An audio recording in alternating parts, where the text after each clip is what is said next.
भगवान शंकर को आदि और अनादि माना गया है। हिंदू धर्म में वे सर्वोच्च हैं। उनका किसी भी तरह से जाने और अनजाने अपमान करने वाले का जीवन सही नहीं रहता। हम यहाँ बात करेंगे त्रिदेवों में ब्रह्मा, विष्णु और महेश से एक महेश की जो माता पार्वती के पति हैं, जिन्हें शंकर कहा जाता है और जिनको भक्त लोग शिव भी कहते हैं। महा प्लस ईश को मिलाकर महेश शब्द बनता है। महा का अर्थ है महानतम, सर्वोच्च या सबसे बड़ा, और ईश का अर्थ है ईश्वर, देव। महा प्लस ईश महेश व महादेव।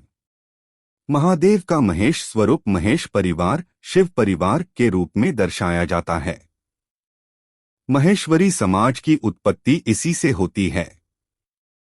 शंकर के संबंध में विधर्मियों ने कुछ सवाल खड़े किए हैं, तो कुछ धर्मियों ने भी उनके संबंध में भ्रम को फैलाने का पाप किया है। दोनों ही क्षमा योग्य नहीं है। आओ आज हम आपको भगवान शिव के संबंध में कुछ महत्वपूर्ण सवालों के जवाब देते हैं। एक प्रश्न, क्या भगवान शंकर भांग का सेवन करते थे या किसी भी प्रकार का नशा करते थे? उत्तर, इसका जवाब है नहीं। शिव पुराण सहित किसी भी ग्रंथ में ऐसा नहीं लिखा है कि भगवान शिव भांग का सेवन करते थे। बहुत से लोगों ने भगवान शिव के ऐसे भी चित्र बना लिए हैं जिसमें वे चिलम पीते हुए नजर आते हैं। यह दोनों की कृत्य भगवान शंकर का अपमान करने जैसा है। यह भगवान शंकर की छवि खराब किए जाने की साजिश है। तो प्रश्न, क्या भगवान शंकर को नहीं मालूम था कि गणेश जी मेरे पुत्र हैं? फिर उन्होंने अनजाने में उनकी गर्दन काट दी और फिर जब उन्हें मालूम पड़ा तो उन्होंने उस पर हाथी की गर्दन जोड़ दी। जब शिव यह नहीं जान सके कि यह मेरा पुत्र है तो फिर वह कैसे भगवान? उत्तर, कुछ विधर्मी अपना धर्म छोड़कर दूसरे का धर्म अपनाने वाला इस तरह का प्रश्न करके हिंदुओं के मन में भगवान शिव के प्रति भ्रम और संदेह डालना चाहते हैं। उनका तर्क है कि यदि शिव अपने पुत्र को नहीं पहचान सकें तो वे मेरी मुसीबतों में मुझे कैसे पहचानेंगे? इसका जवाब है कि भगवान शिव के संपूर्ण चरित्र को पढ़ना जरूरी है। उनके जीवन को लीला क्यों कहा जाता है? लीला उसे कहते हैं जिसमें उन्हें सब कुछ मालूम रहता है, फिर भी वे अनजान बनकर जीवन के इस खेल को सामान्य मानव की तरह खेलते हैं। लीला का अर्थ नाटक या कहानी नहीं। एक ऐसा घटनाक्रम जिसकी रचना स्वयं प्रभु ही करते हैं और फिर उसमें इन्वॉल्व होते हैं। वे अपने भविष्य के घटनाक्रमों को खुद ही संचालित करते हैं। दरअसल भविष्य में होने वाली घटनाओं को अपने तरह से घटाने की कला ही लीला है। यदि भगवान शिव ऐसा नहीं करते तो आज गणेश प्रथम पूजनीय देव न होते और न उनकी गणना देवों में होती। विशेष दार्शनिक क्षेत्रों में माना जाता है कि लीला ऐसी वृत्ति है जिसका आनंद प्राप्ति के सिवा और कोई अभिप्राय नहीं। इसीलिए कहते हैं सृष्टि और प्रलय सब ईश्वर की लीला ही है। अवतार धारण करने पर इस लोक में आकर भगवान जो कृत्य करते हैं उन सब की गिनती भी लीलाओं में ही होती है। लोक व्यवहार में वे सब कृत्य जो भगवान के किसी अवतार के कार्यों के अनुकरण पर अभिनय या नाटक के रूप में लोगों को दिखाए जाते हैं। भगवान राम को सभी कुछ मालूम था कि क्या घटनाक्रम होने वाला है। उन्हें मालूम था कि मृग के रूप में आया यह राक्षस कौन है। लेकिन सीता ने उनकी नहीं मानी और तब उन्होंने लक्ष्मण को सीता के पहरे के लिए छोड़कर मृग के पीछे चले गए। इसी तरह भगवान श्री कृष्ण अर्जुन से कहते हैं कि तू किसी को नहीं मार रहा है। यह सब पहले से ही मेरे द्वारा मारे जा चुके हैं। अब तो यह बस खेल है। बर्बरिक से जब महाभारत का वर्णन पूछा गया तो उसने कहा कि मुझे तो दोनों ही ओर से श्री कृष्ण ही योद्धाओं को मारते हुए नजर आ रहे थे। 3 प्रश्न, क्या भगवान शिव ही शंकर, महेश, रुद्र, महाकाल, भैरव आदि हैं? उत्तर, त्रिदेवों में से एक महेश को ही भगवान शिव या शंकर भी कहा जाता है। वेदों में रुद्रों का जिक्र है। कहते हैं कि उन्हीं में से एक महाकाल हैं। दूसरे तारा, तीसरे बाल भुवनेश, चौथे षोडश श्रीविद्येश, पांचवें भैरव, छठें छिन्नमस्तक, सातवें द्युम्वान, आठवें बगलामुख, नौवें मातंग, 10वें कमल। अन्य जगह पर रुद्रों के नाम कपाली, पिंगल, भीम, विरूपाक्ष, विलोहित, शास्ता, अजपाद, आपिर्बुध्य, शंभु, चंड तथा भव का उल्लेख मिलता है। शिव, शंकर, महादेव। शिव का नाम शंकर के साथ जोड़ा जाता है। लोग कहते हैं शिव, शंकर, भोलेनाथ। इस तरह अनजाने ही कई लोग शिव और शंकर को एक ही सत्ता के दो नाम बताते हैं। असल में दोनों की प्रतिमाएं अलग अलग आकृति की हैं। शंकर को हमेशा तपस्वी रूप में दिखाया जाता है। कई जगह तो शंकर को शिवलिंग का ध्यान करते हुए दिखाया गया है। शिव ने सृष्टि की स्थापना, पालना और विलय के लिए क्रमश ब्रह्मा, विष्णु और महेश, महेश भी शंकर का ही नाम है, नामक 3 सूक्ष्म देवताओं की रचना की। इस तरह शिव ब्रह्मांड के रचयिता हुए और शंकर उनकी एक रचना। भगवान शिव को इसीलिए महादेव भी कहा जाता है। इसके अलावा शिव को 108 दूसरे नामों से भी जाना और पूजा जाता है। अन्य अंशावतार। इन अवतारों के अतिरिक्त शिव के दुर्वासा, हनुमान, महेश, वृषभ, पिप्पलाद, वैश्यानाथ, द्विजेश्वर, हंसरूप, अवधूतेश्वर, भिक्षुवर्य, सुरेश्वर, ब्रह्मचारी, सुनतंतर्क, द्विज, अश्वत्थामा, किरात और नतेश्वर आदि अवतारों का उल्लेख भी शिव पुराण में हुआ है। कहते हैं कि शिव ने स्वयं से अपनी शक्ति को पृथक किया तथा शिव एवं शक्ति ने व्यवस्था हेतु एक कर्ता पुरुष का सृजन किया जो विष्णु कहलाए। भगवान विष्णु के नाभि से ब्रह्मा की उत्पत्ति हुई। विष्णु ने ब्रह्मदेव को निर्माण का कार्य सौंपकर स्वयं पालन का कार्य वहन किया। फिर स्वयं शिव के अंशावतार शंकर ने सृष्टि के विलय के कार्य का वहन किया। कई जगहों पर शंकर को ही महेश कहा जाने लगा, जैसे कि ब्रह्मा, विष्णु और महेश।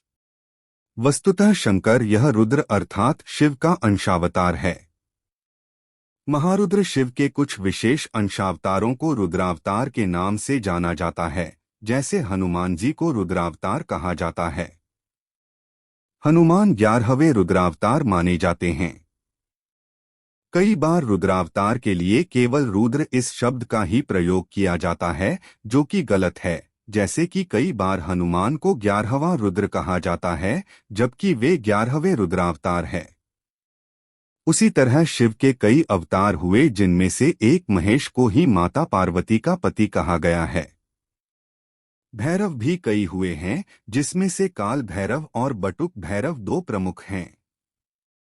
माना जाता है कि महेश, नंदी और महाकाल शिव के द्वारपाल हैं। रुद्र देवता शिव की पंचायत के सदस्य हैं। वैदिक काल के रुद्र और उनके अन्य स्वरूप तथा जीवन दर्शन को पुराणों में विस्तार मिला। वेद जिन्हें रुद्र कहते हैं, पुराण उन्हें शंकर और महेश कहते हैं। वराह काल के पूर्व के कालों में भी शिव थे। उन कालों की शिव की गाथा अलग है। शिव के द्वारपाल नंदी, स्कंद, त्रिटी, वृषभ, भृंगी, गणेश, उमामहेश्वर और महाकाल। शिव पंचायत के देवता 1 सूर्य, 2 गणपति, 3 देवी, 4 रुद्र और 6 प्रश्न। क्या शिवलिंग के रूप में महेश की ही पूजा होती है? उत्तर शिव के संबंध में हम ऊपर लिखाए हैं। इससे स्पष्ट हो जाता है कि शिव कौन और महेश कौन हैं। हालांकि सभी शिव के ही अंश और रूप हैं। इसीलिए भक्तों ने शिवलिंग की पूजा को महेश, शंकर आदि से जोड़कर भी देखा।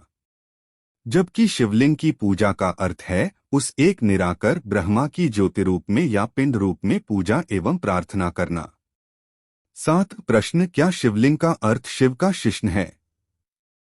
उत्तर आमतौर पर शिवलिंग को गलत अर्थों में लिया जाता है, जो कि अनुचित है या उचित यह हम नहीं जानते।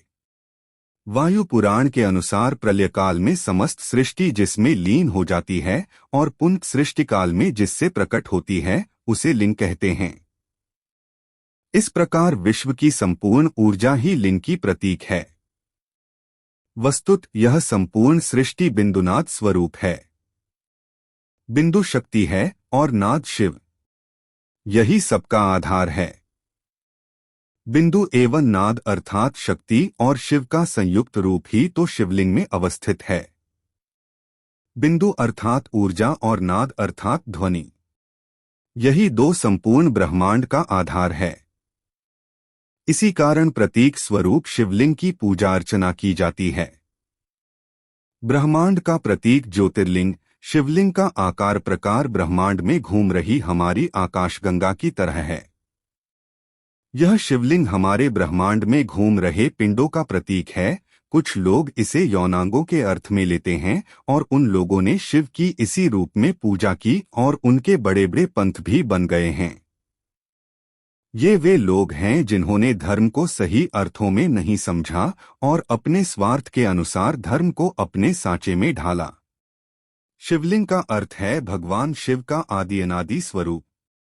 शून्य आकाश, अनंत ब्रह्मांड और निराकार परमपुरुष का प्रतीक होने से इसे लिंग कहा गया है।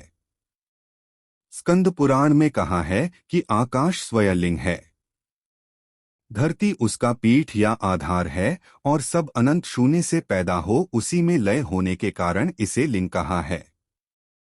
वातावरण सहित घूमती धरती या सारे अनंत ब्रह्मांड गतिमान है का अक्स धुरी ही लिंग है। पुराणों में शिवलिंग को कई अन्य नामों से भी संबोधित किया गया है, जैसे प्रकाश स्तंभलिंग, अग्नि स्तंभलिंग, ऊर्जा स्तंभलिंग, ब्रह्मांडीय स्तंभलिंग आदि। लेकिन बौद्ध काल में धर्म और धर्म ग्रंथों के बिगाड़ के चलते लिंग को गलत अर्थों में लिया जाने लगा, जो कि आज तक प्रचलन में है। शिव की दो काया है, एक वह जो स्थूल रूप से व्यक्त किया जाए, दूसरी वह जो सूक्ष्म रूपी अव्यक्त लिंग के रूप में जानी जाती है। शिव की सबसे ज्यादा पूजा लिंग रूपी पत्थर के रूप में ही की जाती है। लिंग शब्द को लेकर बहुत भ्रम होता है। संस्कृत में लिंग का अर्थ है चिन्ह, इसी अर्थ में यह शिवलिंग के लिए इस्तेमाल होता है। शिवलिंग का अर्थ है शिव यानी परमपुरुष का प्रकृति के साथ समन्वित चिन्ह। ज्योतिर्लिंग उत्पत्ति के संबंध में पुराणों में अनेक मान्यताएं प्रचलित हैं। वेदानुसार ज्योतिर्लिंग यानी व्यापक ब्रह्मात्मलिंग, जिसका अर्थ है व्यापक प्रकाश, जो शिवलिंग के 12 खंड हैं। शिवपुराण के अनुसार ब्रह्मा, माया, जीव, मन, बुद्धि, चित्त, अहंकार, आकाश, वायु, अग्नि, जल और पृथ्वी को ज्योतिर्लिंग या ज्योति पिंड कहा गया है। 8 प्रश्न, शिव को अर्धनारीश्वर क्यों कहा जाता है? उत्तर, शिव को अर्धनारीश्वर कहे जाने का अर्थ यह नहीं है कि शिव आधे पुरुष ही हैं या उनमें संपूर्णता नहीं। शिव आधे होते हुए भी पूरे हैं। इस सृष्टि के आधार और रचयिता यानी स्त्री पुरुष शिव और शक्ति के ही स्वरूप हैं। इनके मिलन और सृजन से यह संसार संचालित और संतुलित है। दोनों ही एक दूसरे के पूरक हैं। नारी प्रकृति है और नर पुरुष। यह बताता है कि शिव जब शक्ति युक्त होता है तभी समर्थ होता है। शक्ति के अभाव में शिव शिव न होकर शव रह जाता है। 9 प्रश्न, शिव पर बेलपत्र क्यों चढ़ाए जाते हैं? उत्तर, पुराण में एक शिकारी की कथा है। एक बार उसे जंगल में देर हो गई, तब उसने एक बेल वृक्ष पर रात बिताने का निश्चय किया। जगे रहने के लिए उसने एक तरकीब सोची। वह सारी रात एक एक पत्ता तोड़कर नीचे फेंकता रहा। कथानुसार बेल के पत्ते शिव को बहुत प्रिय हैं। बेल वृक्ष के ठीक नीचे एक शिवलिंग था। शिवलिंग पर प्रिय पत्तों का अर्पण होते देख शिव प्रसन्न हो उठे, जबकि शिकारी को अपने शुभ काम का एहसास न था। उन्होंने शिकारी को दर्शन देकर उसकी मनोकामना पूरी होने का वरदान दिया। कथा से यह साफ है कि शिव कितनी आसानी से प्रसन्न हो जाते हैं। शिव महिमा की ऐसी कथाओं और बखानों से पुराण भरे पड़े हैं। 10 प्रश्न, क्या है शिवरात्रि और महाशिवरात्रि? उत्तर: यूं तो शिव की उपासना के लिए सप्ताह के सभी दिन अच्छे हैं, फिर भी सोमवार को शिव का प्रतीकात्मक दिन कहा गया है। इस दिन शिव की विशेष पूजा अर्चना करने का विधान है। हर महीने के कृष्ण पक्ष की चतुर्दशी को शिवरात्रि कहते हैं, लेकिन फाल्गुन मास की कृष्ण चतुर्दशी पर पड़ने वाली शिवरात्रि को महाशिवरात्रि कहा जाता है, जिसे बड़े ही हर्षोल्लास और भक्ति के साथ मनाया जाता है। शिवरात्रि बोधोत्सव है ऐसा महोत्सव जिसमें अपना बोध होता है कि हम भी शिव का अंश हैं, उनके संरक्षण में हैं। माना जाता है कि सृष्टि की शुरुआत में इसी दिन आधी रात में भगवान शिव का निराकार से साकार रूप में ब्रह्मा से रुद्र के रूप में अवतरण हुआ था। ईशान संहिता में बताया गया है कि फाल्गुन कृष्ण चतुर्दशी की रात आदि देव भगवान श्री शिव करोड़ों सूर्यों के समान प्रभा वाले लिंग रूप में प्रकट हुए। ज्योतिष शास्त्र के मुताबिक फाल्गुन कृष्ण चतुर्दशी तिथि में चंद्रमा सूर्य के नजदीक होता है। उसी समय जीवन रूपी चंद्रमा का शिवरूपी सूर्य के साथ योग मिलन होता है। इसलिए इस चतुर्दशी को शिव पूजा करने का विधान है। प्रलय की बेला में इसी दिन प्रदोष के समय भगवान शिव तांडव करते हुए ब्रह्मांड को तीसरे नेत्र की ज्वाला से भस्म कर देते हैं। इसलिए इसे महाशिवरात्रि या जलरात्रि भी कहा गया है। इस दिन भगवान शंकर की शादी भी हुई थी, इसलिए रात में शंकर की बारात निकाली जाती है। रात में पूजा कर फलाहार किया जाता है। अगले दिन सवेरे जौ, तिल, खीर और बेल पत्र का हवन करके व्रत समाप्त किया जाता है।